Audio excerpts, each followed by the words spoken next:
Welcome to my new wedding blog. यो ब्लगमा हामी सागर हिस्की सरको मेरो अत्यन्तै प्यारो साथीको ढोगभेटमा जाँदैछौँ। उहाँ गाडीमा प्रवेश गरिसक्नु भएको छ र गाडीभित्र हुनुहुन्छ उहाँको म्याडम लगायत सम्पूर्ण परिवारहरू। हामी जन्ती हिँडिरहेका छौँ। हाई भन्नुभएको छ सरले, खुसी हुनुहुन्छ है। अब हामी चाहिँ कुसुम खोलातिरको यात्रामा छौँ।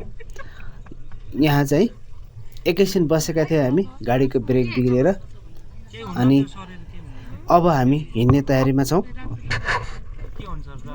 एकजना सागर सरको भेनाजु र म भएर बाइकमा जाँदैछौँ। गाडी हिँडिसक्यो। गाडी चाहिँ एउटा मात्र छ, छोटो बिहे भनेर एउटा मात्रै गाडी हिँडेको छ। हामी बाइक राइड गऱ्यौँ। अब जोगीपानीभन्दा परसम्म ठाउँमा पुगिसक्यौँ हामी।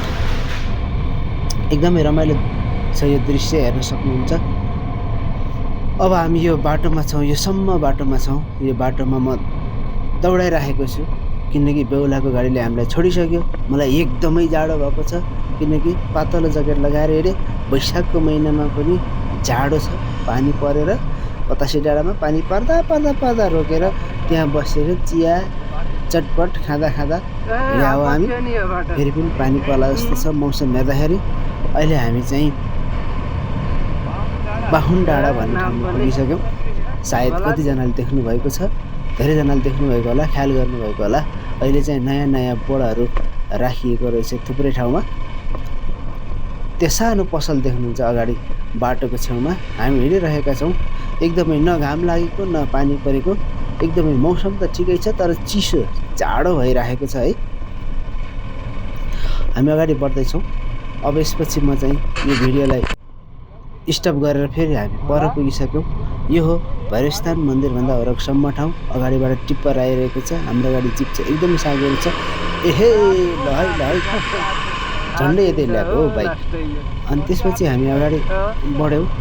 हेर्न सक्नुहुन्छ यहाँको पुरानो घर, पुरानो ठाउँ, एकदमै रमाइलो दृश्य छ यहाँको ठाउँ। मलाई एकदमै मनपर्ने ठाउँ हो यो।